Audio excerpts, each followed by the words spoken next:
মালাকুল মউত আজরাইল ডাক দিয়া বলেন, ইয়া রাসূলুল্লাহ, ইয়া হাবিবাল্লাহ, আপনি সোজা হয়ে আরাম করে শুয়ে যান। আল্লাহর নবী সোজা হয়ে শুয়ে রইছেন, দাঁড়াইতে পারেন না, বসতে পারেন না, উঠতে পারেন না। এমন তো অবস্থায় মালাকুল মউত আজরাইল আল্লাহর নবী রাহমাতুল লিল আলামিন উম্মতের দরদি নবীর বুক মুবারকের উপর, সিনা মুবারকের উপর যখন শুধুমাত্র হাতটা রাখলো, আল্লাহর নবী রহমাতুল লিল আলামিন চোখের পানি ফলায় কান্দে আর ডাক দিয়া কয়, আজরাইল, তুমি বুঝি আমারে এত আরামদায়ক পরিবেশে জান কবজ করবা? আরে আজরাইল, আরম্ভ করছো কিনা? আজরাইল বলেন, ইয়া রাসূলুল্লাহ, শুধু হাতটা আপনার বুকের উপর রাখলাম, এখনো তো শুরু করি নাই। আল্লাহর নবী বলেন, আজরাইল, তুমি তোমার হাত আমি নবীর বুকের উপর রাখলা, আমার মনে হয় উহুদ পাহাড়টা আমি নবীর বুকের উপর চাপ দিয়া রাখছো রে আজরাইল।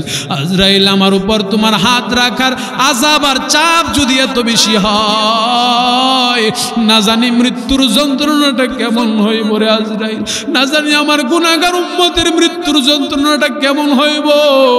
আজরাইল ডাক দিয়া বলেন, নবী গো, সুসংবাদটা শুনে নেন, আপনার জানটা আরামসে কবজ করব, কিন্তু আপনার উম্মতদের বেলায় জেনে নেন যে উম্মতটা নামাজ পড়লো না, ইবাদত করলো না, বেনামাজি অবস্থায় চললো, সুদ খাইলো, ঘুষ খাইলো, হারাম পন্থায় চললো, জেনা করলো, ব্যভিচার করলো, পাপাচার করলো। ও পয়গম্বর, সুসংবাদটা গ্রহণ করেন, এই মুহূর্তে জানায়া দিলাম আপনার ওই উম্মতদের জানটা এত কষ্টদায়কভাবে ভিতর থেকে বের করা হবে। যখন তার রূহটাকে বের করতে যাওয়া হবে, তখন ওই রূহটা পায়ের বিদ্যা আঙ্গুলি থেকে মাথার চুলের শেষ অংশ পর্যন্ত পলায়ন করার চেষ্টা করবে, কিন্তু কোনোভাবেই পলায়ন করতে পারবে না। কারণ মালিকের হুকুম, মালিকের নির্দেশ হলো, মালিক ঘোষণা করেছে তার জান কবজ করার জন্য, তার জানটা কবজ করেই ফেলবো। এমন তো অবস্থায় কেউ তাকে ফিরাইতে পারবে না। এবার আল্লাহর নবী ডাক দিয়া বলেন, আজরাইল, আমার উম্মতদের জান কবজের সময় এত কষ্ট দিও না, যে কষ্টটা আমি নবীর বুকের উপর হাত রাখা মাত্র পাইলাম।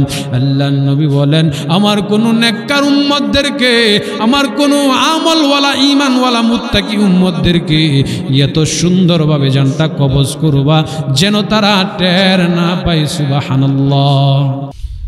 الذي خلق الموت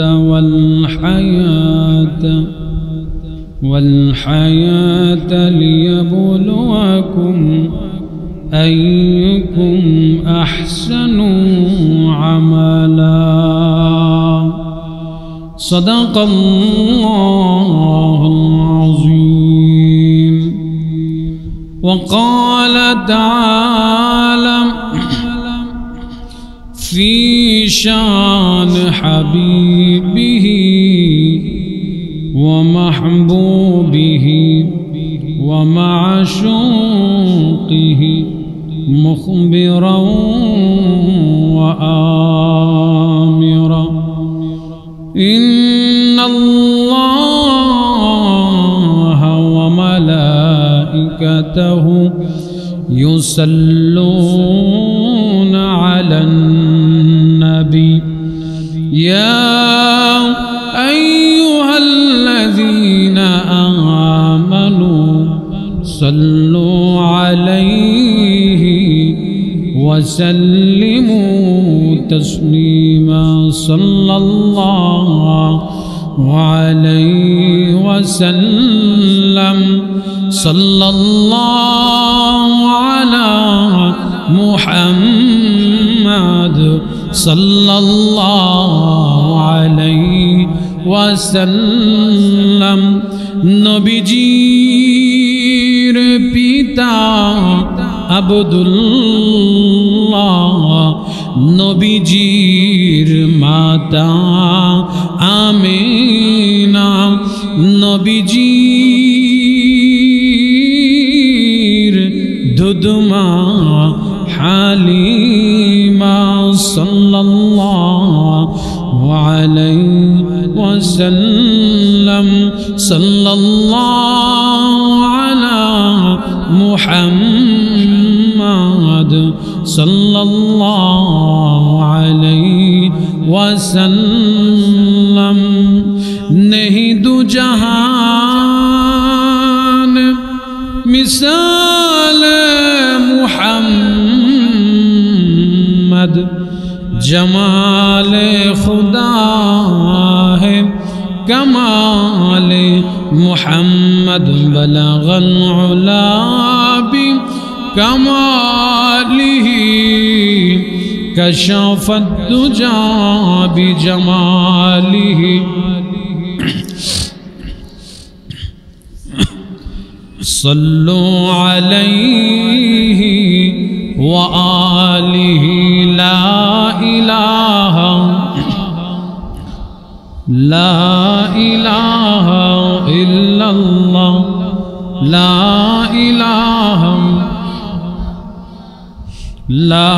इलाहा इल्लल्लाह, ला इलाहा इल्लल्लाह, ला इलाहा इल्लल्लाह,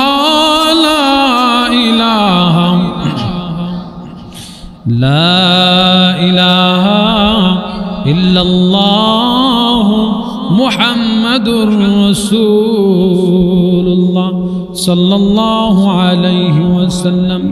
कर लगिया कंद मनुष,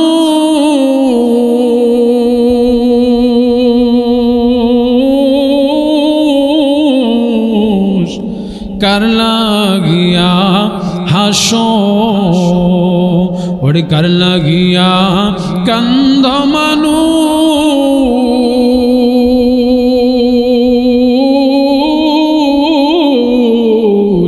कारे भूले आछो ओरे जे तुम्हार करल सृजन, जे तुम्हार करल सृजन, तारे भूले आछो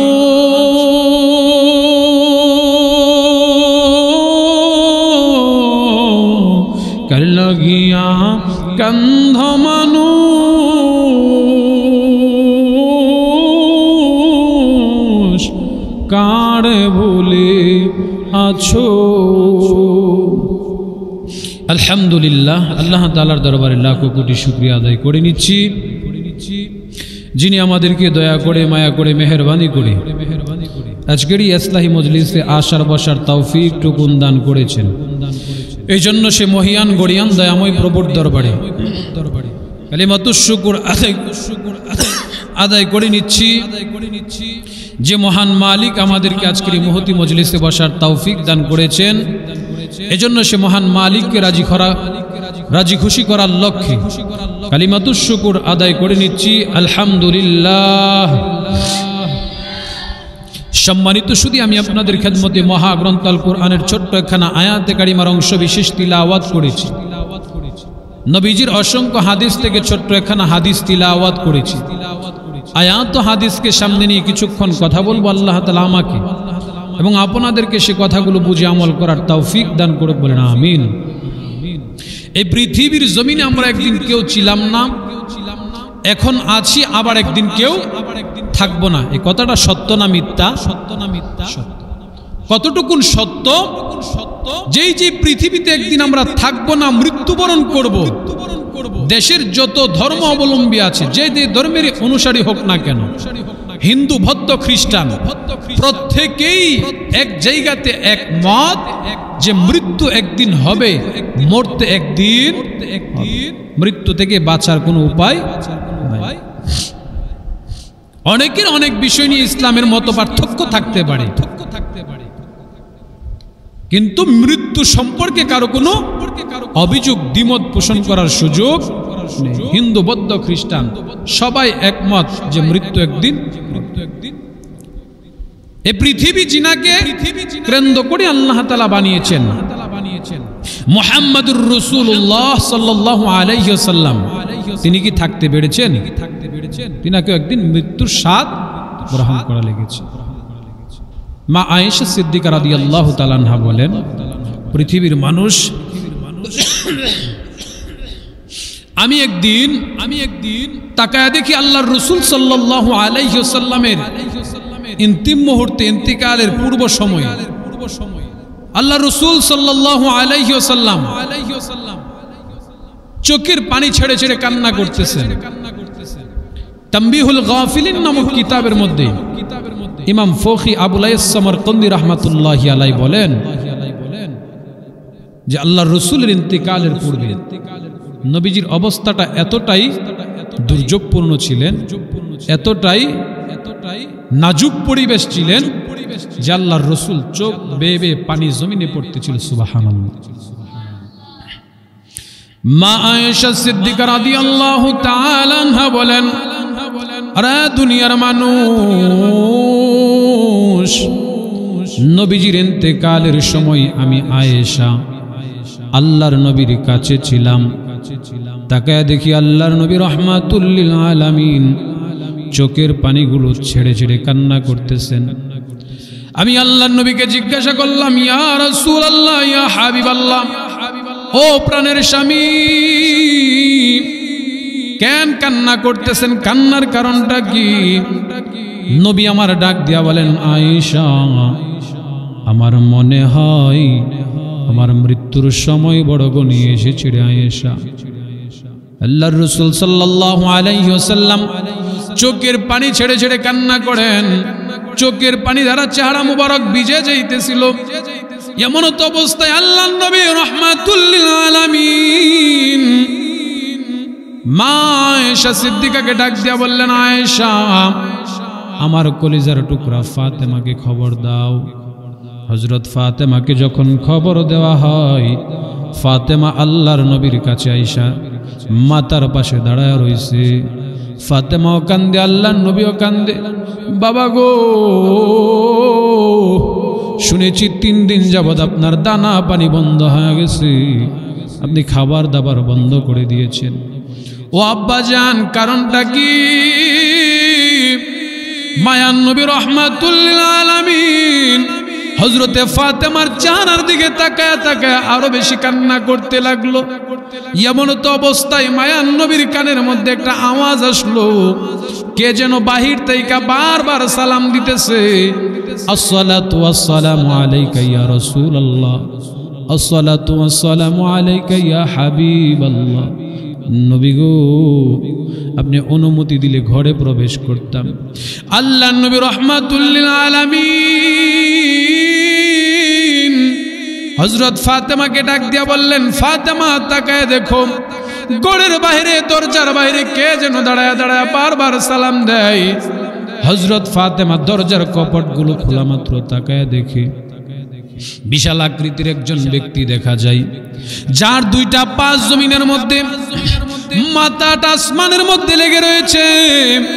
হযরতে ফাতেমা রাদিয়াল্লাহু তাআলা আনহা চিৎকার মেরে ডাক দিয়া কয়, আব্বা জান, এর পূর্বে গোটা আরবের ভিতরে এমন বিশাল আকৃতির দেহওয়ালা ব্যক্তিকে দেখি নাই। আব্বা জান, যার 2টা পা জমিনে, মাথাটা আসমানের মধ্যে লেগে রয়েছে, যার হাতের নখগুলো বড় বড় হয়ে রয়েছে। ও আব্বা জান, এই মানুষটাকে এর পূর্বে কোনোদিন আরবের মধ্যে দেখি নাই। নবী আবার বলে, ফাতেমা, তুমি প্রশ্ন করো তার পরিচয় কি? হযরতে ফাতেমা প্রশ্ন করলেন, মান আনতা ওয়া মা ইসমুকা, কে তুমি, কি তোমার পরিচয়, কোথায় থেকে তোমার আগমন? তোমার এই সুটাম দেহ, বিশাল দেহ তো আর কোনোদিন দেখি নাই। আল্লাহ ঘোষণা দিয়া দিয়েছেন, আজরাইল, তুমি তোমার পরিচয় ফাতেমার কাছে তুলে ধরো, আর না হয় ফাতেমা বুঝতে পারবে না, কারণ ফাতেমা নবীকে বুঝাইতে পারবে না। আজরাইল আবার ডাক দিয়া বলেন, ফাতেমা, আমি হলাম হাযা মালাকুল মাউত। আরে ফাতেমা, আমি হইলাম মালাকুল মাউত, আজরাইল। আমি পৃথিবীতেই মার সন্তানের মহাব্বতের রশিটাকে কেটে দেই, স্বামী আর স্ত্রীর রশিটাকে কেটে দেই, ভাই বোনের রশিটাকে কেটে দেই, এত মায়ার মধুর সম্পর্কগুলো কেটে কেটে দুধের বাচ্চাটাকে মার কুল থেকে উঠায় নিয়ে যায়। আমি হইলাম সে মালাকুল মাউত আজরাইল। আরে ফাতেমা, আল্লাহর নবীকে বলো আমি নবীজির সঙ্গে সাক্ষাৎ দেওয়ার জন্য এসেছি, অনুমতি আছে কিনা?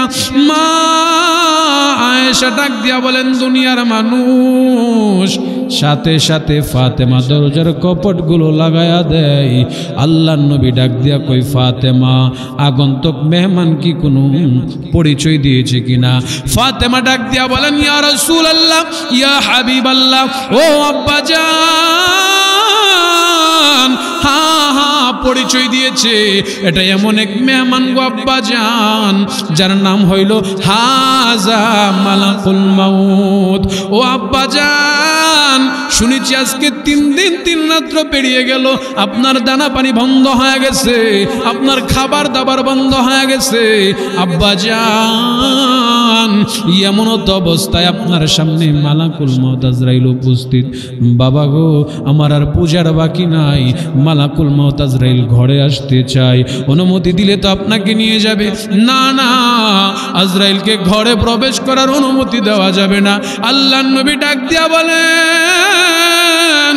রে ফাতেমা, যদি অনুমতি দাও তারপরও ঢুকবে, অনুমতি না দিলেও আজরাইল ঢুকবে। কারণ আজরাইল কারো ঘরে ঢুকতে হইলে, এই মালাকুল মাউত আজরাইল কারো ঘরে প্রবেশ করতে হইলে অনুমোদন লাগে না, ঠিক কিনা? আরো জোরে কোন ঠিক কিনা? আজরাইল কারো ঘরে ঢুকতে হইলে অনুমতি লাগে না, কিন্তু আমি নবীর শান আর মান হইল, আমি নবীর অনুমতি আর পারমিশন নিয়ে আমার ঘরে ঢুক। আল্লাহু আকবার।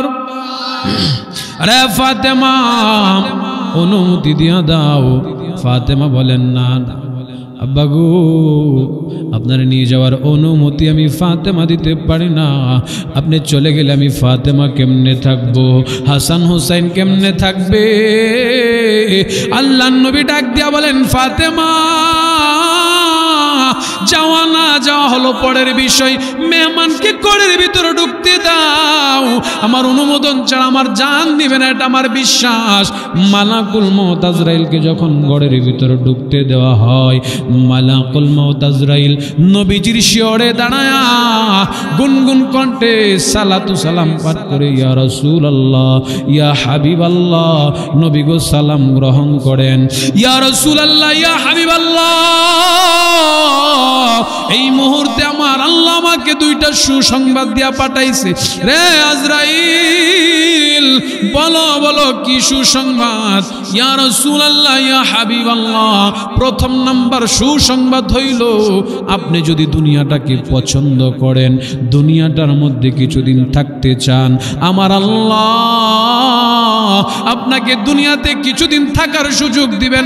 আর যদি আপনি জান্নাতের বাসিন্দা হতে চান, দুনিয়াতেই আপনাকে ইন্তেকাল করা লাগবে, ওফাতের মাধ্যমে আপনাকে জান্নাতে ঢুকতে হবে, এছাড়া জান্নাতে ঢোকার বিকল্প কোনো রাস্তা নাই।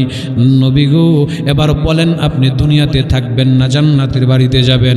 আল্লাহর নবী রাহমাতুল লিল আলামিন চোখের পানি ফালায় কান্দে আর ডাক দিয়া বলেন, আজরাইল, এটা তো যাওয়া না যাওয়া নিয়ে একটা বড় বিষয় রে আজরাইল, আমি তোমার সঙ্গে এই মুহূর্তে অনুমোদন দিতে পারি না।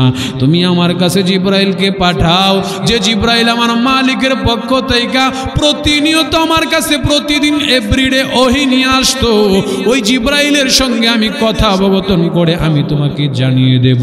আল্লাহর নবী যখন এই কথা বললেন, আজরাইল চলে গেলেন, জিব্রাইল আমিনকে পাঠানো হইল।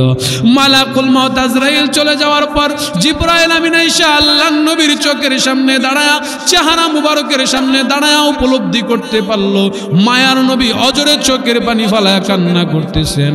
জিব্রাইল আমিন ডাক দিয়া বলেন, ইয়া রাসূলুল্লাহ, ইয়া হাবিবাল্লাহ, আল্লাহর নবী গো কেন কান্না করেন? কান্নার কারণটা কি? কি হয়েছে আপনি কান্না করেন? কান্নার কারণটা কি? আল্লাহর নবী ডাক দিয়া বলেন, রে জিব্রাইল, আজরাইল কিছুক্ষণ পূর্বে আমার কাছে মালাকুল মাউত আজরাইল এসেছিল দুইটা সুসংবাদ নিয়ে। একটা হলো আমি চাইলে দুনিয়াতে থাকতে পারবো, আরেকটা হইল আমি যদি চাই মৃত্যুর মাধ্যমে, ইন্তেকালের মাধ্যমে, স্থান পরিবর্তনের মাধ্যমে জান্নাতে যেতে পারবো। এখন এত বড় সিদ্ধান্ত আমি কেমনে নেই? বলো বলো, এখন আমি কি করতে পারি? আল্লাহর নবী রাহমাতুল লিল আলামিন চোখের পানি ফেলায়া কান্না করে। এমন সময় জিবরাইল ডাক দিয়া কই, নবী গো, এটা আমার ফয়সালা, আপনার ফয়সালা নয়, আসমানের মালিক ফয়সালা ঘোষণা করে দিয়েছে।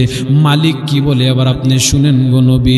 আল্লাহ তাআলা জানায় দিয়েছেন, ইন্নাকা মাইতু ওয়া ইন্নাহুম মাইতুন।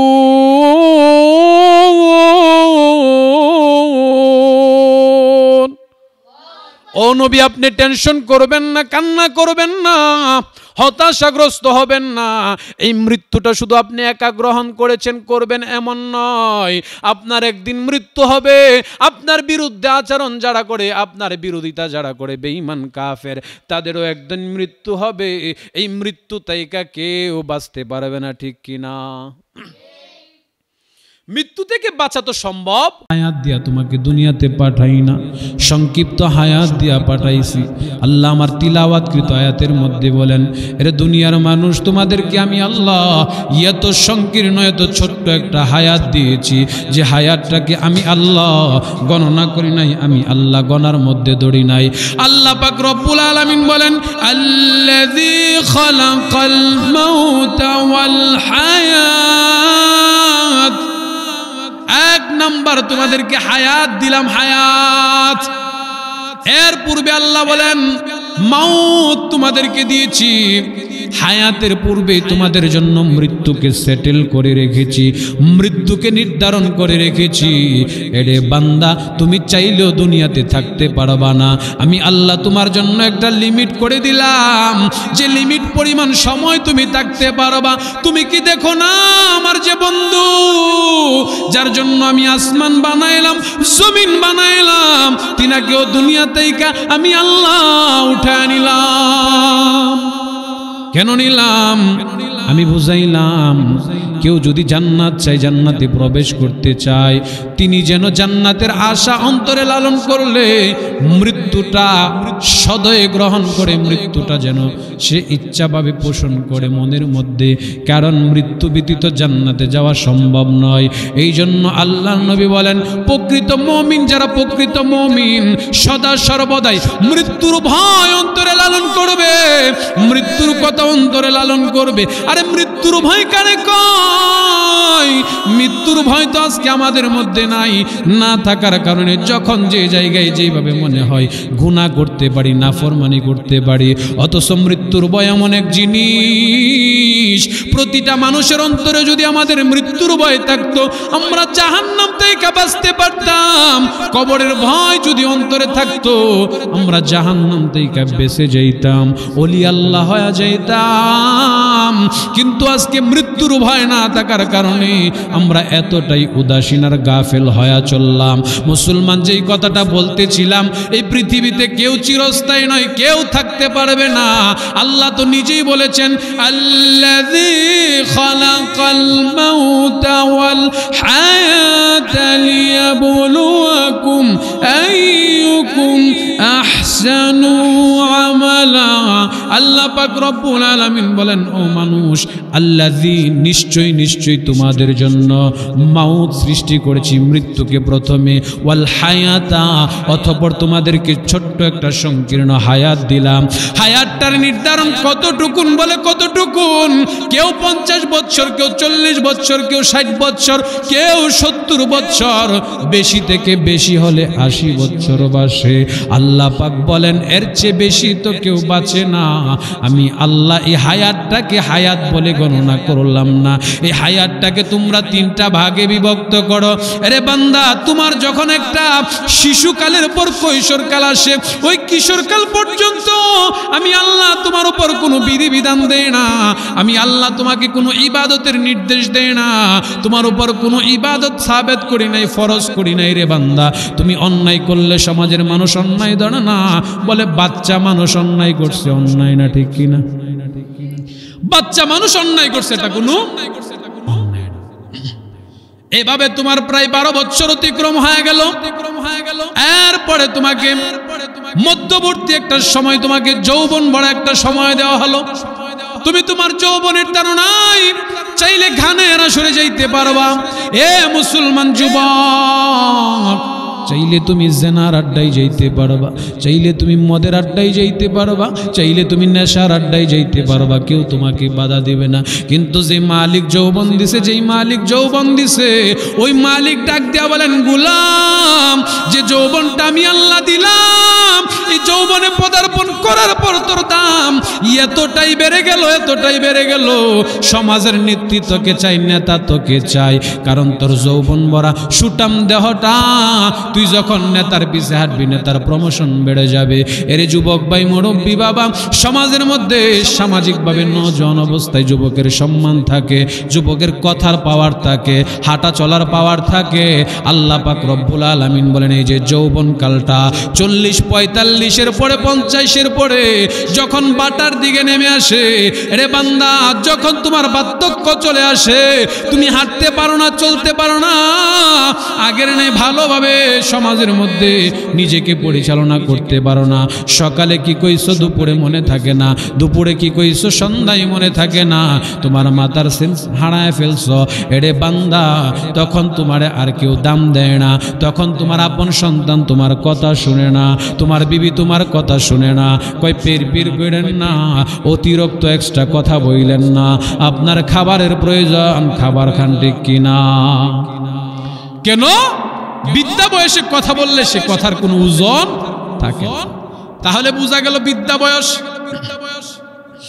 আর কিশোরকাল, শিশুকালের বয়স, দুইটার সমাজের মানুষও ধরে না। আল্লাহ বলেন, আমিও ধরি না। মধ্যবর্তী একটা সময়, তোমার যৌবন ভরা সময়টা আমি আল্লাহ বড় পছন্দ করি। রে বান্দা, বিদ্যাকালে একবার নয়, দুইবার নয়, 70 বার আমি আল্লাহকে আল্লাহ বলে ডাকবা। একবার জবাব দিলেও দিতে পারি, না দিলেও দিতে পারি, কারণ তুমি এখন বিপদে পড়ছ। দরজওয়ানি তাওবা করদান শিবায়ে পয়গম্বরি, ওক্তে পীরি গিরগু জালেম মিশাওয়াদ ফরহেজ গাড়ি। দরজওয়ানি তাওবা করদান শিবায়ে পয়গম্বরি, ওক্তে পীরি গিরগু জালেম মিশাওয়াদ ফরহেজ গাড়ি। বলে বার্ধক্যে যখন পৌঁছায়া যা, বুড়া যখন হয়া যা, জঙ্গলার হিংস্র প্রাণীটাও মানুষের কাছে মাথা নত করে, ঠিক কিনা? তুমি তো বিদ্যাকালে আমি আল্লাহর কাছে এলাম, জওয়ানিকালটা গুনার মধ্যে কাটাইলাম, তুমি কি একটাবার চিন্তা করলা না, এই জওয়ানিকালে আমি যদি আমার মালিকরে ডাক দেই, আমার মালিক রাজি এবং খুশি হইয়া দুনিয়াতে আমার সগীরা কবিরা সকল গুনাহ মাফ কইরা আমার মালিক চাইলে আমাকে জান্নাত দিতে পারে, এই আশাটা কি তুমি কোনোদিন করতে পারলা না? আল্লাহ ডাক দিয়া বলেন, বান্দা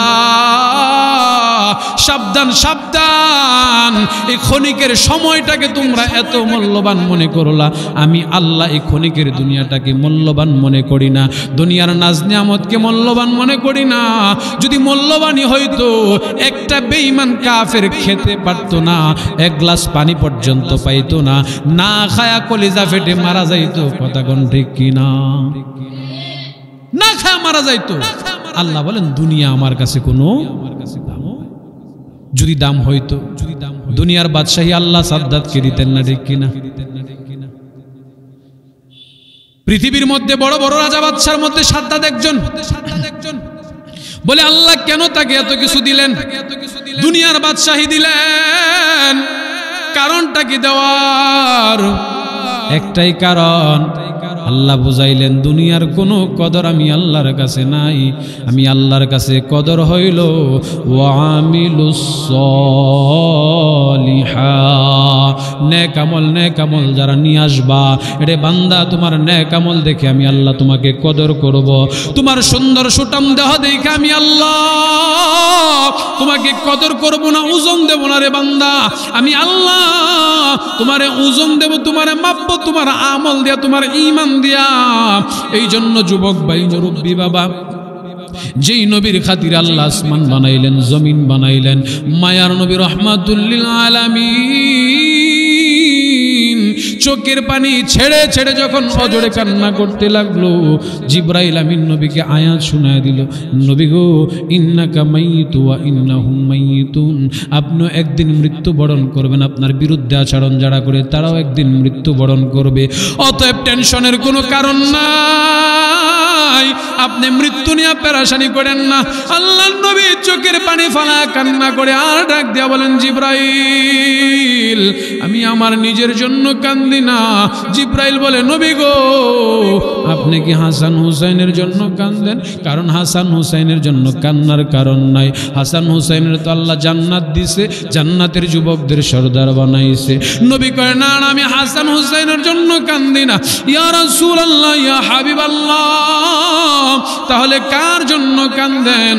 আল্লাহর নবী রহমাতুল লিল আলামিন চোখের পানি ফলায় কান্দে, নবী গো আপনি বুঝি ফাতেমার জন্য কান্দেন? মায়ার নবী ডাক দিয়া কয়, ও জিবরাইল আমি আমার ফাতেমার জন্য কান্দি না, কারণ ফাতেমারেও তো আল্লাহ জান্নাতের সুসংবাদ দিয়েছে। নবী গো তাহলে কার জন্য কান্দেন? সাহাবাদের জন্য কান্দেন নাকি?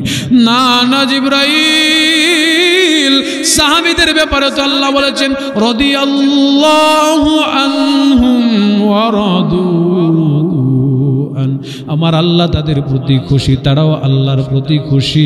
ও জিবরাইল আমি সাহাবাদের জন্য কান্দি না, তাহলে নবী কাদের জন্য কান্দেন? কান্নার কারণটা কি?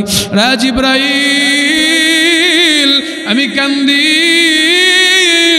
আমার আনেওয়ালা উম্মত 1450 বছর পরে আসবে, জামালপুরে বসবাস করবে, আমার উম্মত আমি নবীরে পাবে না, আমার উম্মত কোন পথে চলবে, কোন পথে হাঁটবে? শয়তান তাকে নফসের দোকায় ফালাবে, শয়তান তাকে জেনার মধ্যে ফালাবে, শয়তান তাকে গুনার মধ্যে ফালাবে, শয়তান তার মাধ্যমে গুনাহ রচিত করাবে, আর সে গুনার দায়ে সে জাহান্নামে যাবে। হাসরের মাঠে আমি নবী সহ্য করতে পারি না। যুবক ভাই মুরব্বী বাবা, মদিনাওয়ালা নবী উম্মতের ফিকির কেমন করে মালাকুল মাউত নবীর কাছে আইসা উপস্থিত, এমন সময় নবী উম্মতরে বলে না, তুমি আর আমি যখন মৃত্যুর সময় ঘনিয়ে আসে, তুমি আমি তখন সন্তান নিয়ে পাগল পাড়া হয়ে যায়, সম্পদ নিয়ে পাগল পাড়া হয়ে যায়, এই বাড়িটা এই সন্তানকে দিলাম, এই গাড়িটা এই সন্তানকে দিলাম, কিন্তু মায়ার নবী কলেজার টুকরা সন্তানদের কথা ভাবেন নাই, হাসান হুসাইনের কথা ভাবেন নাই। আল্লাহ নবী চোখের পানি ফালায়া শুধু উম্মতের কথা ভাবলেন, উম্মতের কথা ভাবলেন। এবার জিবরাইল আমিন ডাক দিয়া বলেন, নবী গো সুসংবাদ গ্রহণ করেন, আপনার উম্মতদেরকে আল্লাহ তাআলা গুনার কারণে, নাফরমানির কারণে একসাথে আযাব দিয়া ধ্বংস করবেন না, একসাথে গজব দিয়া ধ্বংস করবেন না। অতএব আপনি টেনশন করিয়েন না, পেরেশানি করিয়েন না, আপনার বরকতে আমার আল্লাহ আপনার উম্মতদেরকে সুসংবাদ দিয়েছে। আপনার উম্মত জীবনভর গুনাহ করলো, নাফরমানি করলো, যখনই উম্মত বুঝতে পারলো সে ভুল করছে, অন্যায় করছে, নাফরমানি করছে, সে যখন উত্তর সোজা হয়ে পড়ে গেছে, সাখরাত অবস্থায় পড়ে গেছে, হাত আর কাজ করে না, পা আর কাজ করে না, সব অঙ্গ প্রত্যঙ্গ অকিজ হয়ে গেছে, এমন অবস্থায় যদি সে আসমানের দিকে তাকায়া, জিহ্বাটাকে নাড়ায়া নাড়ায়া আমার মালিকের দিকে তাকায়া তাকায়া 2 ফোঁটা চোখের পানি ফালায়া কান্দে আর কই, আল্লাহ আমি বুঝতে পারি নাই, শয়তানের ধোকায় পড়ে, নফসের ধোকায় পড়ে আল্লাহ আমার নফসের উপর জুলুম করলাম। ইন্নী ওয়াজহাতু ওয়াজহিয়া লিল্লাযী ফাতারাস সামাওয়াত। আল্লাহ আমি অন্যায় করে ফেলেছি, অপরাধ করে ফেলেছি, আল্লাহ তুমি আমাকে মাফ করে দাও। আল্লাহ আমি আমার নফসের উপর জুলুম করেছি, অত্যাচার করেছি। মালিক ডাক দিয়া বলেন, বান্দারে তোর চোখের পানিটা নাকের ডগায় আসার আগে আগে আমি আল্লাহ আমার বন্ধুর খাতিরে, বন্ধুর মহাব্বতে, বন্ধুর চোখের পানির কারণে তোকে আমি আল্লাহ সকল গুনাহ থেকে মাফ করে দেব। সুবহানাল্লাহ। এবার আল্লাহর নবী ডাক দিয়া বলেন, ও মালাকুল মউত আজরাইল, এই মুহূর্তে আমার জান কবজ করতে পারো, আমার আপত্তি নাই, আফসোস নাই। এবার মালাকুল মউত আজরাইল ডাক দিয়া বলেন, ইয়া রাসূলুল্লাহ, ইয়া হাবিবাল্লাহ, আপনি আরাম করে শুয়ে থাকেন। নবী গো, আপনারে আরাম অবস্থায় আপনার জানটা কবজ করব। আমার আপনার নবী ডাক দিয়া বলেন, আজরাইল, আরাম অবস্থায় জানটা যে কবজ করবা কেমন হইতে পারে? আজরাইল ডাক দিয়া বলেন, ইয়া রাসূলুল্লাহ, ইয়া হাবিবাল্লাহ, আদম নবী থেকে ঈসা রূহুল্লাহ পর্যন্ত কোন নবী এবং রাসূলকে এত সুন্দরভাবে সযত্নে জান কবজ করি নাই সসম্মানে, যতটা সসম্মানে আপনাকে এখন করব। আল্লাহর নবী ডাক দেয়া বলেন, তাই নাকি? ইয়া রাসূলুল্লাহ, ইয়া হাবিবাল্লাহ, এই মুহূর্তে আপনার জানটা এতটাই আরামদায়ক পরিবেশে বের করা হবে আপনি বুঝতেও পারবেন না, অনুভবও করতে পারবেন না। আল্লাহর নবী আবার ডাক দেয়া বলেন, আজরাইল, ঠিক আছে তাহলে আমার জানটা কবজ করো। মালাকুল মউত আজরাইল ডাক দেয়া বলেন, ইয়া রাসূলুল্লাহ, ইয়া হাবিবাল্লাহ, আপনি সোজা হয়ে আরাম করে শুয়ে যান। আল্লাহর নবী সোজা হয়ে শুয়ে রইছেন, দাঁড়াইতে পারেন না, বসতে পারেন না, উঠতে পারেন না। এমন তো অবস্থায় মালাকুল মউত আজরাইল আল্লাহর নবী রাহমাতুল লিল আলামিন উম্মতের দরদি নবীর বুক মুবারকের উপর, সিনা মুবারকের উপর যখন শুধুমাত্র হাতটা রাখলো, আল্লাহর নবী রাহমাতুল লিল আলামিন চোখের পানি ফলায় কান্দে আর ডাক দিয়া কয়, আজরাইল, তুমি বুঝি আমারে এত আরামদায়ক পরিবেশে জান কবজ করবা? আরে আজরাইল, আরম্ভ করছো কিনা? আজরাইল বলেন, ইয়া রাসূলুল্লাহ, শুধু হাতটা আপনার বুকের উপর রাখলাম, এখনো তো শুরু করি নাই। আল্লাহর নবী বলেন, আজরাইল, তুমি তোমার হাত আমি নবীর বুকের উপর রাখলা, আমার মনে হয় উহুদ পাহাড়টা আমি নবীর বুকের উপর চাপ দিয়া রাখছো রে আজরাইল। আজরাইল, আমার উপর তোমার হাত রাখার আযাব আর চাপ যদি এত বেশি হয়, না জানি মৃত্যুর যন্ত্রণাটা কেমন হইব রে আজরাইল, না জানি আমার গুনাহগার উম্মতের মৃত্যুর যন্ত্রণাটা কেমন হইব। আজরাইল ডাক দেয়া বলেন, নবী গো, সুসংবাদটা শুনে নেন, আপনার জানটা আরামসে কবজ করব, কিন্তু আপনার উম্মতদের বেলায় জেনে নেন যে উম্মতটা নামাজ পড়লো না, ইবাদত করলো না, বেনামাজি অবস্থায় চললো, সুদ খাইলো, ঘুষ খাইলো, হারাম পন্থায় চললো, জেনা করলো, ব্যভিচার করলো, পাপাচার করলো। ও পয়গম্বর, সুসংবাদটা গ্রহণ করেন, এই মুহূর্তে জানায়া দিলাম আপনার ওই উম্মতদের জানটা এত কষ্টদায়ক ভাবে ভিতর থেকে বের করা হবে। যখন তার রূহটাকে বের করতে যাওয়া হবে, তখন ওই রূহটা পায়ের বিদ্যা আঙ্গুলি থেকে মাথার চুলের শেষ অংশ পর্যন্ত পলায়ন করার চেষ্টা করবে, কিন্তু কোনোভাবেই পলায়ন করতে পারবে না, কারণ মালিকের হুকুম, মালিকের নির্দেশ হলো, মালিক ঘোষণা করেছে তার জান কবজ করার জন্য, তার জানটা কবজ করেই ফেলবো। এমন তো অবস্থায় কেউ তাকে ফিরাইতে পারবে না।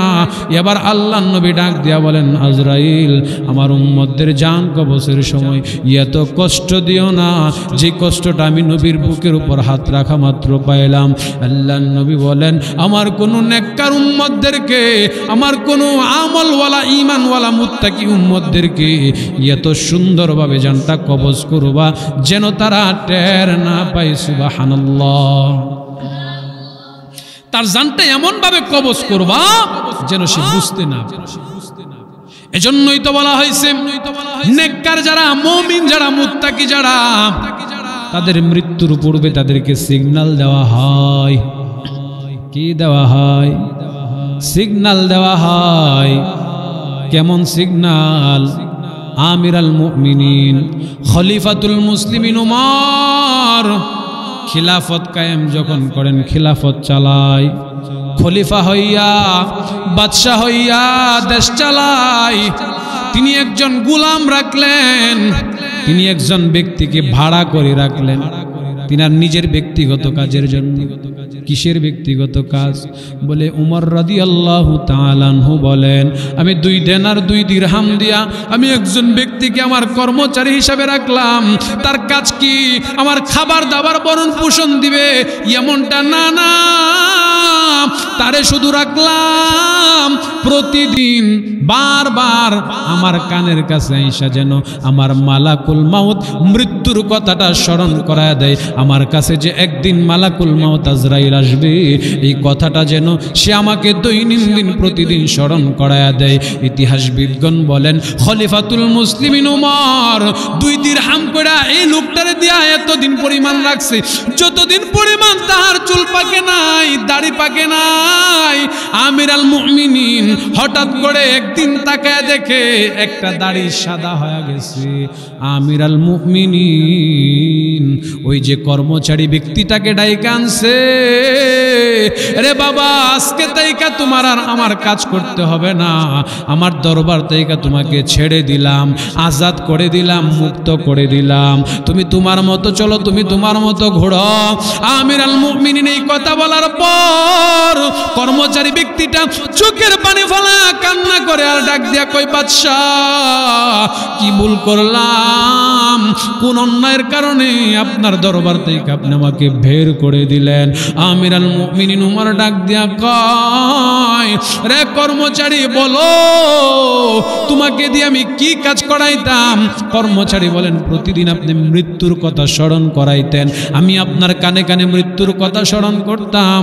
ও আমিরুল মুমিনিন, এটাই ছিল আমার দায়িত্ব, অতএব আজকে তুমি চলে যাও, তোমার আর কোনো প্রয়োজন নাই।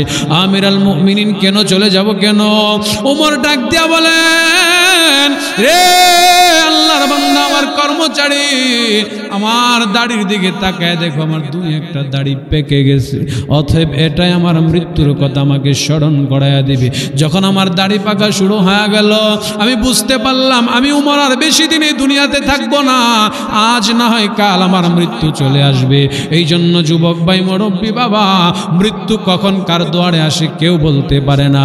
এজন্যই তো আল্লাহর নবী বলেছেন, ক্বালান নবী সাল্লাল্লাহু আলাইহি ওয়াসাল্লাম, আল কাইয়িসু মান দানা নাফসাহু ওয়া আমিলা লিমা বাদাল মাউত ওয়াল আজিজু মান আতবাহা নাফসাহা ওয়া তামান্না আলাল্লাহ।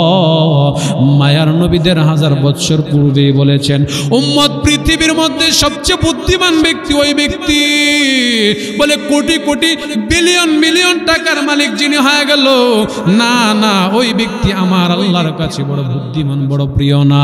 বলে কারা বুদ্ধিমান? আল্লাহর নবী বলেন, আল কাইসু মান দানা নাফসাহু ওয়া আমিলা লিমা বাদাল মাউত। যারা দুনিয়াতে বিচরণ করে, দুনিয়াতে চলে, সদা সর্বদাই মৃত্যুর কথা স্মরণ করে, যখনই কোনো গুনাহের কাজ করতে যা, কে যেন তারে স্মরণ করায় দেয়, বান্দারে আর গুনাহ করবি না, নাফরমানি করবি না, তোর মৃত্যুর কথা তুই স্মরণ কর। মৃত্যুর কথা যদি স্মরণ হয়, ওই মানুষটা কোনোদিন গুনাহ করতে পারে না, নাফরমানি করতে পারে না। আজকে আমরা গুনাহ করতে পারি, নাফরমানি করতে পারি, বলে কেন কেন? আমি মনে করলাম আমি 60 বছর 70 বছর হায়াত পাবো। কে বলেছে আপনি 60 বছর 70 বছর হায়াত পাবেন? হায়াতের তো কোনো নির্দিষ্ট কোনো সীমারেখা নাই। আমার আল্লাহ কার মৃত্যু কোন দিন, এই কথাটা তো কাউকে জানান নাই। দুধের বাচ্চারও মৃত্যু হয়, নবজাতক বাচ্চারও মৃত্যু হয়, মার গর্ভে থাকা অবস্থায় মৃত্যু হয়, কিন্তু এখনো আমি বললাম না, আমার মৃত্যু হইল না। বুঝে নিতে হবে আমার মালিক আমারে সুযোগ দিছে নেক আমল করার, ঠিক কিনা? মালিক সুযোগ দিছে নেক আমল করার। আল্লাহ বলেন, গোলাম তোমার বাড়ির পাশের ছোট্ট ছোট্ট বাচ্চাগুলোরে আমি উঠায় নিলাম, বড় বড় মুরব্বীদেরকে উঠায় নিলাম, তোমারে এখন পর্যন্ত জীবিত রাখলাম। কারণটা কি বান্দারে? একটাই কারণ, তোমাকে এখনো আমি আল্লাহ সুযোগ দিয়েছি। নেক আমল যদি করতে পারো, নেক আমল যদি করতে পারো, আমি আল্লাহ তোমাকে নেক আমলের বিনিময় জান্নাত দান করব। সুবহানাল্লাহ। মুসলমান ভাই আমার মনের কান লাগায় কথাগুলো অনুধাবন করুন। আল্লাহর নবী রাহমাতুল লিল আলামিন বলেন, পৃথিবীতে সবচেয়ে বুদ্ধিমান ওই ব্যক্তি যিনি সব সময় মৃত্যুর কথা স্মরণ করে। আমি যদি মৃত্যুর কথা অন্তরে লালন করি, মৃত্যুর কথা সদা সর্বদাই স্মরণ করি, আমার দ্বারা গুনাহের কাজ করা সম্ভব হবে না, আমার দ্বারা অন্যের হক নষ্ট করা সম্ভব হবে না, অন্যের মাল আত্মসাৎ করা সম্ভব হবে না। বলে আজকে একে অপরের মাল আত্মসাৎ করতে পারি, একে অপরের উপর জুলুম করতে পারি, অত্যাচার করতে পারি। কারণটা কি? একটাই কারণ, এর পিছনে হইল আমি মৃত্যুকে ভুলে গেলাম, কবরের কথা ভুলে গেলাম। কবরের কথা ভুলে যাওয়ার কারণে আমার অবস্থাটা বড় বিপর্যপন্ন হয়ে গেল। গুনাহ করতে পারি না, ফরমানি করতে পারি, অথচ নবীর সাহাবীদের দিকে লক্ষ্য করো মুসলমান। আল্লাহর নবীর জলিলুল কদর সাহাবী উসমান গনি রাদিয়াল্লাহু তাআলা আনহু, যিনাকে জিন্নুরাইন বলা হয়, আল্লাহর নবীর কলেজার টুকরা দুইজন মেয়েকে যার কাছে বিবাহ দেওয়া হয়েছেন, ওই উসমান গনি রাদিয়াল্লাহু তাআলা আনহু এমন ভাবে যখন নবীর দরবারে জান্নাত জাহান্নামের বর্ণনা শুনতেন, একটা টু শব্দ করতেন না। কিন্তু যখন রাস্তা দিয়ে হাঁটা যাইতেন, কোনো কবর দেখতেন, কবর পাইলে হযরত উসমান গনি ওই কবরের পাশে মাথাটাকে টাকায়া গুনগুন গুনগুন করে কান্না করত। নবীর অন্য সাহাবীরা ডাক দিয়া বলতো, রে উসমান, আপনি তো জলিলুল কদর একজন সাহাবী, জান্নাতের 10 জন টিকিট প্রাণেওয়ালা সাহাবীর মধ্যে একজন, আপনি কেন কবর দেখলে এমনি কান্না করেন? হযরত উসমান বলে, দুনিয়ার মানুষের আরে, সাহাবায়ে কেরামের আরে, শুনো আমি কেন কান্না করি, কান্নার কারণটা কি? আমি যখন কবর দেখি আমার অন্তরের মধ্যে ভয় জন্মায়। কারণ আমি যেই কবরের মধ্যে থাকবো, কবর তো হলো প্রথম ঘাঁটি। মৃত্যুর পরে আমার আপন মানুষগুলো আমারে কবরে নামায়া চলে আসবে, আমার আদরের সন্তানগুলো কবরে রাইখা চলে আসবে, 1000 মণ মাটি চাপা দিয়ে আমাকে কবরের ভিতর ফেলে রাখবে। আমার খবর কে নিবে? আমি কোন অবস্থায় আছি আমি তো জানতে পারবো না, আমি তো কাউকে জানাইতে পারবো না। আমি কান্দি, আমার কবর নামক প্রথম ঘাটিটা যদি কেমন ভয়ানক হয়ে যা, যদি ভয়ানক হয়ে যা, আমি উসমান তো ফেসে গেলাম। আর কবর নামক প্রথম ঘাটিটা যদি পার হইতে পারি, আমি উসমান বেঁচে গেলাম।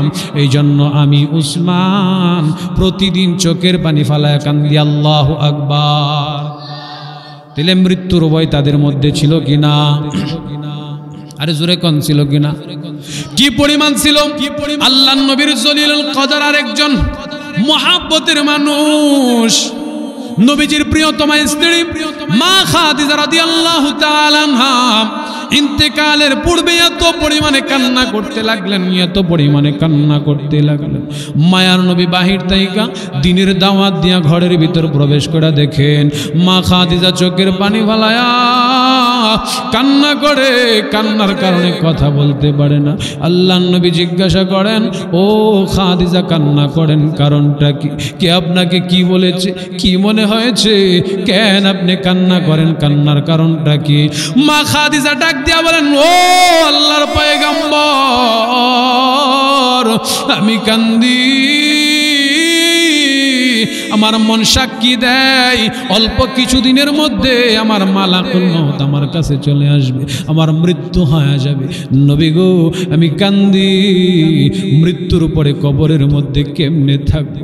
ইয়া রাসূলুল্লাহ, ইয়া হাবিবাল্লাহ, আমার বড় ভয় হয়, অন্ধকার ঘর, পোকামাকড়ের ঘর, সাপ বিচ্ছুর ঘর, আমি একা একা কেমনে থাকবো, এই জন্য আমার ভয় হয়।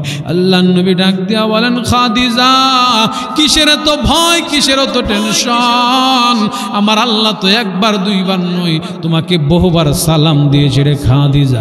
আমার মায়ার নবীর দরবারে যখন আল্লাহর নবীর কাছে মা খাদিজা কিছু নিয়ে আসতেন, খাবার নিয়ে আসতেন, কিংবা নবীর কাছে বসা থাকতেন, এমন তো অবস্থায় আল্লাহর পক্ষ থেকে জিবরাইল আমিন আইসা আল্লাহর নবীকে সালাম দিয়া মা খাদিজাকেও সালাম দিতেন। আল্লাহু আকবার। মায়ার নবী ডাক দিয়া বলেন, খাদিজা সালাম গ্রহণ করো, আল্লাহর পক্ষ থেকে সালাম আসছে। সেই খাদিজার ভিতরে মৃত্যুর ভয় কেমন, কবরের ভয় কেমন।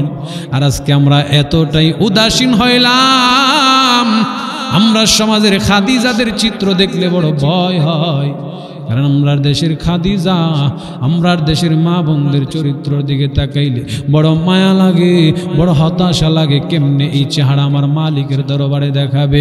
এমনও নারী পাওয়া যায়, এমনও মহিলা পাওয়া যায়, বাজারে বন্দরে পেট পিট খুলে বের করে বের হয়, রাস্তাঘাটে নওজোয়ান যুবকদেরকে আকর্ষণ করার জন্য টাইট পিট পোশাক পরিধান করে। আল্লাহর নবী ডাক দিয়া বলেন, দুনিয়ার মানুষেরা রে, মনে রাখবা হাসরের মাঠে কিয়ামতের ভয়াবহ বিভীষিকাময় অবস্থা যখন হবে, এই সমস্ত দায়ুস মহিলা যারা নিজের চুল উস্কো খুস্কো করে মানুষদেরকে দেখাইছে, 12 হাত কাপড় পরার পরেও পেট দেখাইছে, এই মানুষগুলোদেরকে হাসরের মাঠে তাদেরকে হাতের মধ্যে পায়ের মধ্যে রশি পরানো হবে না, শিকল পরানো হবে না। ওই সমস্ত নারীদের এমনভাবে মাথার চুলগুলোকে উল্টাইয়া শেষরায় শেষরায় জাহান্নামের দিকে নেওয়া হবে। কারণ তাদেরকে আল্লাহর বিধান লঙ্ঘন করার কারণে এই শাস্তির মধ্যে দেওয়া হবে। ঠিক